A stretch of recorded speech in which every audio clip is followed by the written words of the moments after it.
right? Yep. John's gonna try an F40. I think my earliest memories at like 5 or 6 years old was playing with my Hot Wheels cars and different toy cars, micro machines, things like that. And in my head, I was always creating this massive complex of a car dealership. Today we will show you the world's most exotic cars.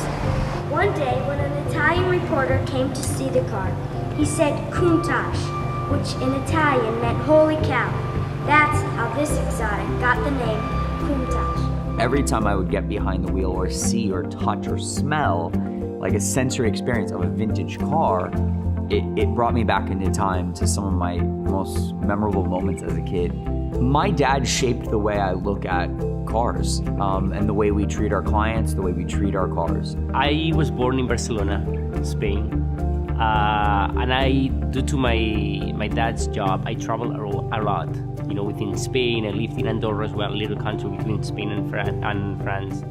And my dad was a banker, and I always used to see him like, as the boss, like in his office. So I wanted to be like him. I worked for a jewelry company for 40 years, and I had like somebody that he was not a good boss. He made me cry a lot of times. I was a 25-year-old guy, and I was crying, and he was making some of the employees that were reporting to me cry as well. At the beginning, when I had my own company, I was a little bit like him because I didn't know any other way. I was a dreamer. My head's in the clouds all the time. And Jordy's this very conservative, traditional, khaki pants, blue blazer. I was in ripped up jeans and a ripped t-shirt. So we were exact opposites in everything that we did. Financially, the way we think. So really at first, it was almost like mixing oil and water. At that time, we had this company, Lullaby, that it was a car rental agency. Lullaby was losing a lot of money. And I took the lead, and I started like pushing the employees, like the way that my old boss used to do with me.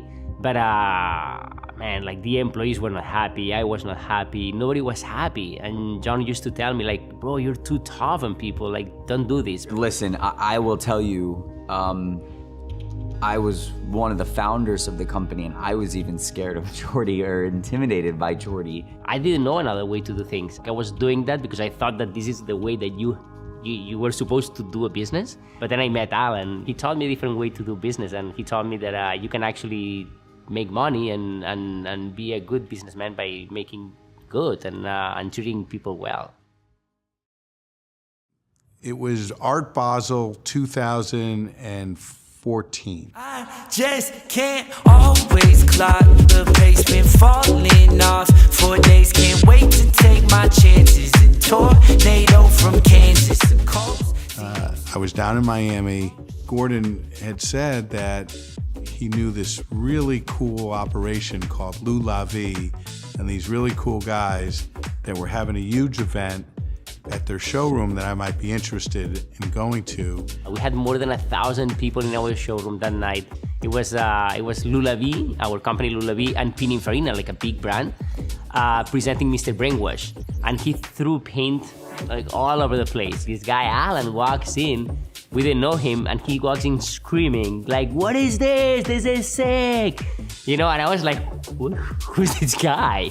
And he came to me, I will always remember, like he gives me like this hug, and I was like, oh my God, what is this guy doing hugging me?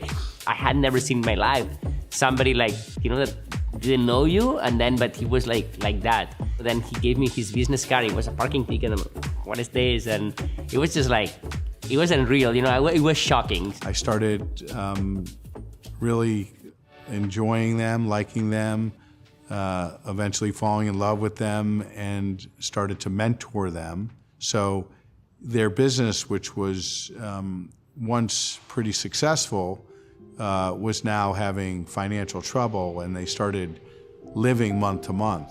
We had to pay rent. Well, rent we were always late, like 1 or 2 months. The insurance and the car payments, we had to pay them. So, and the employees. So, John and I decided to stop taking salary. And John and I, at some point, we didn't take a salary for 4 months. And we always thought, this is the last month. This is the last month. The reality is we were pretty in dire straits. I mean, we were in a bad position. And John, he went and found his watch, to pay his rent. Like I had like $150 in my bank account and taking a screenshot of that. I'm like, I don't want to forget this moment. I was at the office by myself. There was nobody at the office. And I was just like, like I was destroyed. The business was a disaster. And I didn't even have money like to buy a flight ticket to go back to Spain. So I was thinking about calling my dad. It's like, hey, just help me out, buy me a flight ticket. And man, like the phone starts ringing and it was Alan. I happened to be down in Miami for a National Parking Association convention. I just called them out of the blue because the meeting ended a little early. And I thought to myself, well, maybe they'll want to go to dinner. We go to dinner at one of my favorite places in Miami called the Mandolin. And they start telling me this story about how crazy John is because he just committed to buy an $800,000 car. I used to just search and search and search, and I'd go online and I'd search classified ads. I'd look for cars anywhere. And I was on eBay, and I see this little eBay ad with no photos, but it's for a 1967 Lamborghini Miura SS, non-running, sitting in a barn, and it had a 4-digit number on the ad. And I looked at the number and I go, oh my God, that's a Miura VIN. This is not a scam, this is not a hoax. So I just said, great, I'll send you a bill of sale, let's sign it.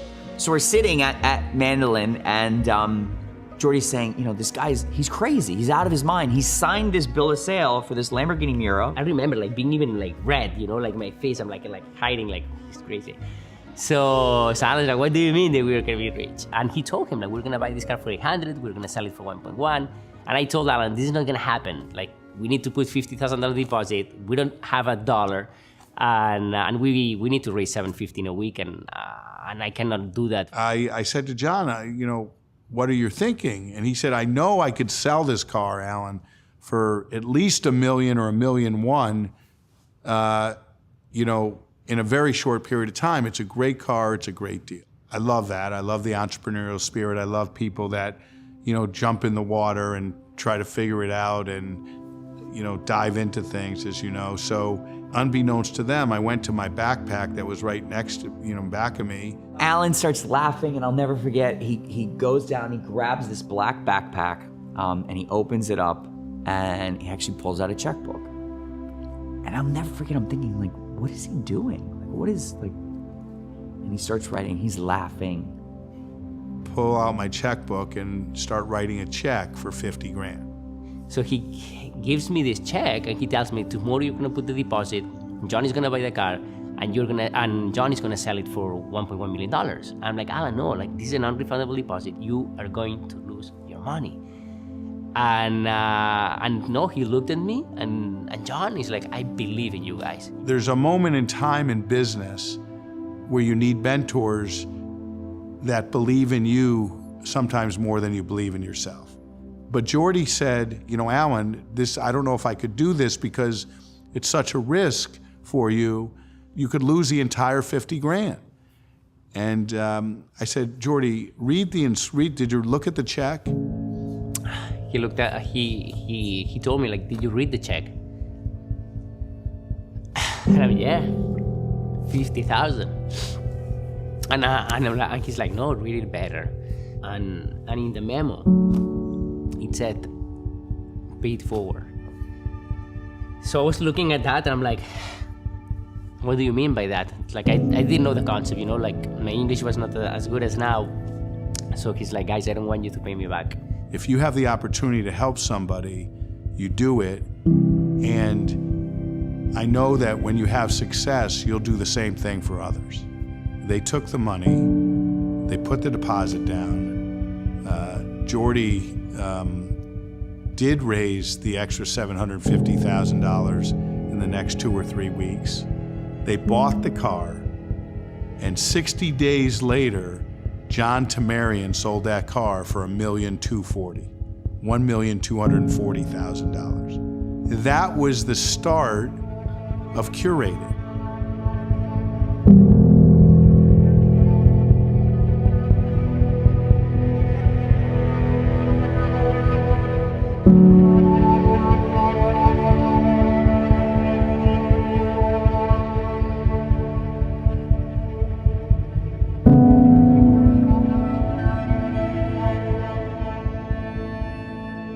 I didn't know that they signed a contract for an $800,000 car. And I certainly didn't know I was taking my checkbook out and writing them a check for 50 grand, you know? So that was a moment in time. And that moment in time helped change their trajectory of their life and their business, and gave me a great gift and a great joy and great partnership for the future with these wonderful entrepreneurs. The check or no check. Alan's mentorship and the time he spent with us, the hours, the phone calls, the dinners, the lunches. You know, you could be traveling to a parking convention as the head speaker and you're exhausted after a long day, yet you're gonna go meet with two young entrepreneurs and potentially inspire them. It just shows his selfless drive to help others. And I think that selflessness inspired us. Those moments are in time come to us daily. You never know where an act of kindness is going to lead. Our entire way of thinking has changed. You know, I think that, you know, I saw a massive shift in Jordy. You know, like for me, business was about money, making money, and as more money you made, the more successful you are. And business is not about that. You know, business is about, like for me, business not today is a tool, you know, like to help people. It's a tool to elevate humanity. You know, as Alan always says, like Alan used to tell me, like, you know, like we need to elevate humanity. And that's what we're trying to do here. You know, we're trying to support people and we're trying to change people's lives.